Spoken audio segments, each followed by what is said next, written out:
said in response to comments from governments, individual scientists and non-governmental organizations. When I resigned from the IPCC, I thought that was the end of it. But when I saw the final draft, my name was still there, so I asked for it to be removed. Well, they told me that I had contributed, so it would remain there. So I said, no, I haven't contributed because they haven't listened to anything I've said. So in the end, it was quite a battle. But finally, I threatened legal action against them, and they removed my name. And I think this happens a great deal. Those people who are specialists but don't agree with the polemic and resign, and there have been a number that I know of, they are simply put on the author list and become part of this 2,500 of the world's top scientists. Research relating to man-made global warming is now one of the best-funded areas of science. The US government alone spends more than $4 billion a year. According to NASA climatologist Roy Spencer, scientists who speak out against man-made global warming have a lot to lose. It's generally harder to get research proposals funded because of the stands that we've taken publicly. And you'll find very few of us that are willing to take a public stand because it does cut into their research funding. It is a common prejudice that scientists who do not agree with the theory of man-made global warming must be being paid by private industry to tell lies. I get it all the time. You must be in the pay of the multinationals. Sadly, like most of the scientists you'll talk to, I haven't seen a penny from the multinationals. I'm always accused of being paid by the oil and gas companies. I've never received a nickel from the oil and gas companies. I joke about I wish they would pay me, then I could afford their product. Whenever anybody says that I'm in the pay of an oil company, I say my bank manager would wish. There is almost no private sector investment in climatology, and yet to be involved in any research project which involves an industry grant, no matter how small, can spell ruin to a scientist's reputation. Modern technology fueled by greenhouse gases. Patrick Michaels is Professor of Environmental Sciences at the University of Virginia. He was chair of the Committee on Applied Climatology at the American Meteorological Society, president of the American Association of State Climatologists, the author of 3 books on meteorology, and an author and reviewer on the UN's Intergovernmental Panel on Climate Change. But when he conducted research which was part funded by the coal industry, he found himself among those under attack from climate campaigners. British-based corporations are some of the worst climate criminals on the planet. Shell is based in the UK, right here in London. We have the right and the duty to take it back into public ownership, dismantle it, break it up, and send its managers to rehabilitation training. But reasoned debate is not the only casualty in the global warming alarm. As international public policy bears down on industrial emissions of carbon dioxide, the developing world is coming under intense pressure not to develop.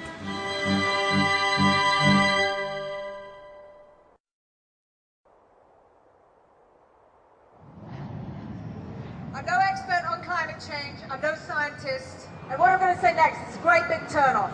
It's just that. Turn it off! Anything you don't need, you're not using, it's easier than you think to make a difference. Delegates from around the world are flying into Nairobi for a conference sponsored by the UN to talk about global warming.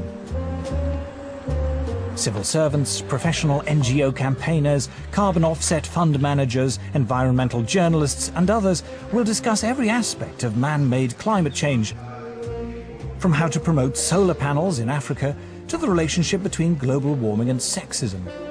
The conference lasts 10 days. The number of delegates exceeds 6,000.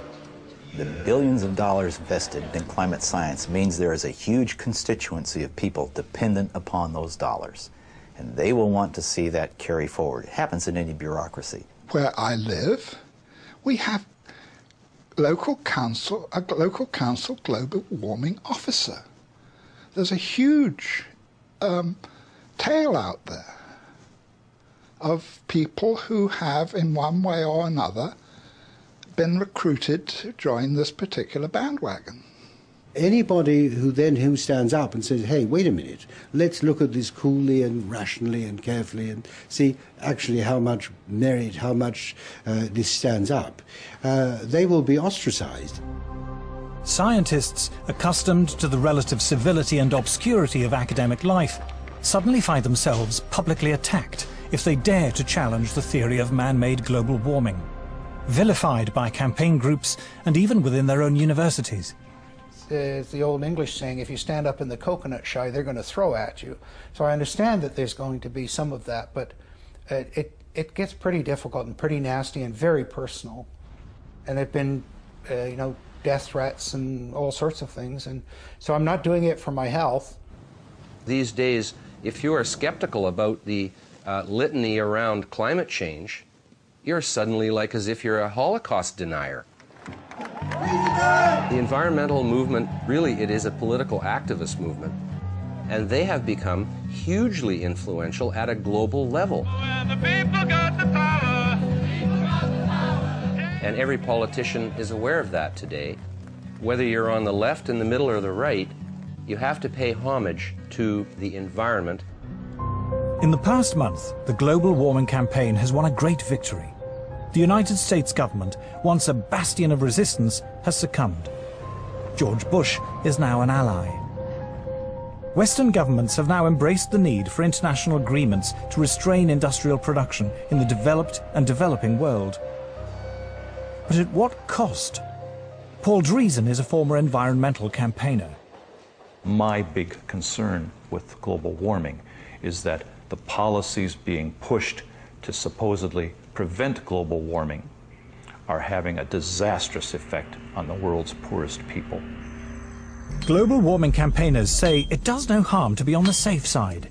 Even if the theory of man-made climate change is wrong, we should impose draconian measures to cut carbon emissions just in case. They call this the precautionary principle. The precautionary principle is a very interesting beast. It's basically used to promote a particular agenda and ideology. It's always used in one direction only. It talks about the risks of using a particular technology, fossil fuels, for example, but never about the risks of not using it. It never talks about the benefits of having that technology. Anne Muagela is about to cook a meal for her children. She is one of the 2 billion people